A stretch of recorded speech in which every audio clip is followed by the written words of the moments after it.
તલોદ ગામમાં આવેલું 101 એકરનું તળાવ ભરવા માટેની વારંવારની અનેક માંગણીઓ છતાં પ્રશ્ન હલ ન થતા ગુરુવારના રોજ તલોદ ગામથી શહેરના માતાજી મંદિર સુધી તલોદ ગામ નગર વિકાસ સમિતિએ વિશાળ રેલી યોજી હતી।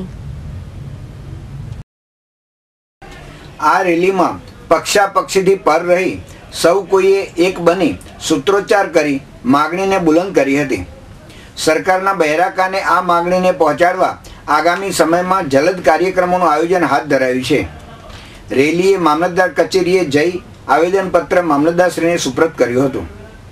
તલોદ ગામમાં આવેલ બગુ નામથી પ્રચલિત 101 એકરનું વિશાળ કદ ધરાવતું તળાવ પાણી વગર કદરૂપું ભાસી રહ્યું છે।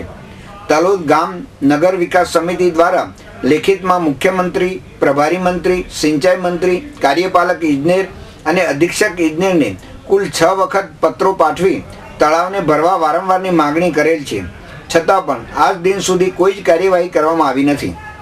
તલોદ ગામ તેમજ આજુબાજુના ગામો મળી કુલ 10 કિલોમીટરમાં આ તળાવ ભરાવાથી બોર કૂવાના તળ ઊંચા આવતા હતા, તેમજ ઉનાળુ અને શિયાળુ પાક પણ લેવાતા હતા અને પશુ પંખીને પીવાના પાણી પણ ભરપૂર મળી રહેતા હતા।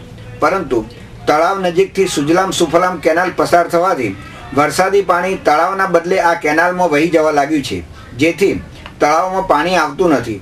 જે માટે ગામ નગર સમિતિએ આ કેનાલ મારફતે તળાવ ભરવા માટે લેખિતમાં રજૂઆતો કરી હોવા છતાં કોઈ જ ઉકેલ મળેલ નથી, જેથી ગુરુવારના રોજ તલોદ ગામથી શહેરના માતાજી મંદિર સુધી વિશાળ રેલી યોજી માંગ કરાઈ હતી અને મામલતદારને આવેદનપત્ર અપાવ્યું હતું। પક્ષાપક્ષીથી દૂર રહી આ તળાવ સર્વહિતાય હોવાથી સૌ કોઈએ એક બની આ માંગને બુલંદ બનાવી હતી।